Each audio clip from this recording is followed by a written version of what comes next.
तो आइए देखते हैं अब एक्सरसाइज 3.3 का question number second.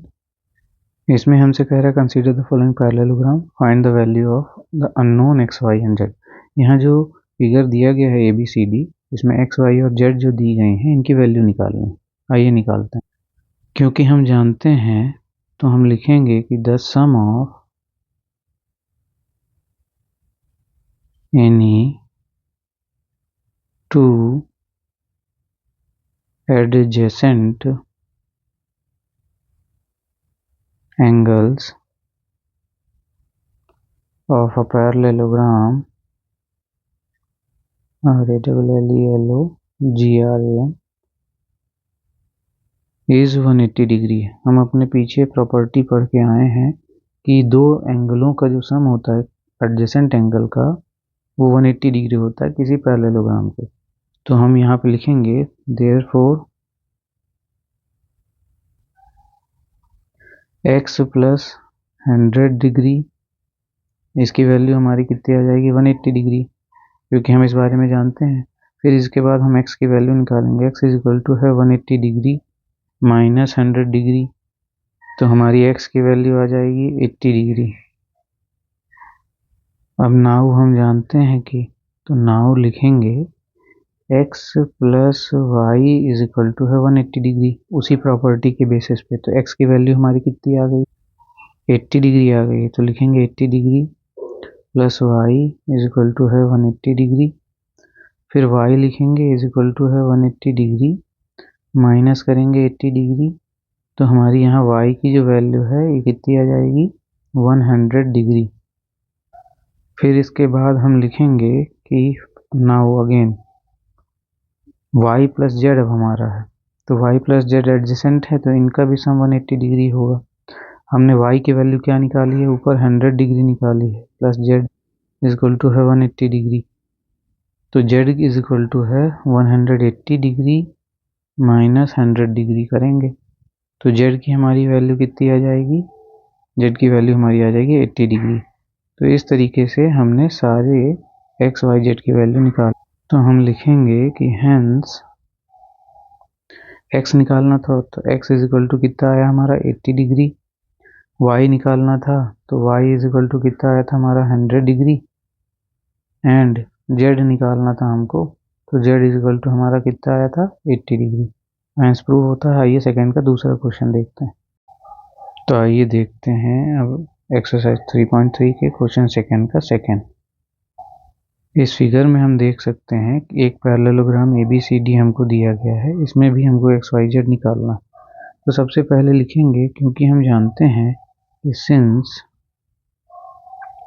ABCD is a parallelogram, क्या है ये पैरेललोग्राम है।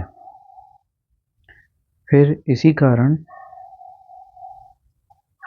देयरफॉर हम लिखेंगे AB, हम लोग देख सकते हैं कि AB जो है वो पैरेलल है किसके DC के, एंड AB जो है वो भी इक्वल है किसके DC के। इतना तो हमारा प्रॉपर्टी से पैरेललोग्राम क्लियर हो जाता है, पैरेलल और इक्वल। इसके बाद हम लिखेंगे कि देयरफॉर या x इज इक्वल टू है y, अपोजिट एंगल इक्वल होते हैं तो हम लिख देंगे कि अपोजिट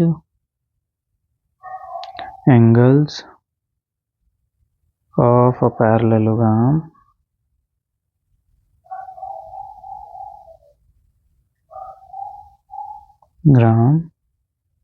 आर इक्वल,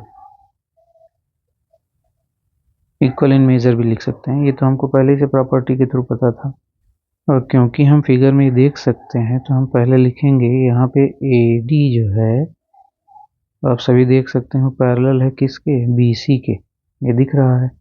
और जो यहाँ ट्रांसवर्सल है एंड द ट्रांसवर्सल कौन सी है ट्रांसवर्सल AB जो है हमारी इंटरसेक्ट करती है इनको, इंटरसेक्ट देम एक दूसरे को, ये दोनों को AD और BC को। तो इसलिए हम लिखेंगे कि so Z is equal to angle z is equal to है एंगल एक्स के। क्यों? क्योंकि करस्पॉन्डिंग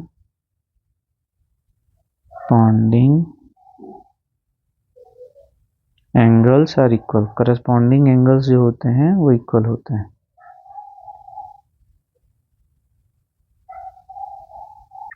तो सो हम लिख सकते हैं कि हमको फाइनली क्या मिला, x इज इक्वल टू है y इज इक्वल टू है z के, ये हमको मिलता है। तो हम कह सकते हैं कि सिंस द सम ऑफ, इसके बाद sum of any two adjacent angles of a parallelogram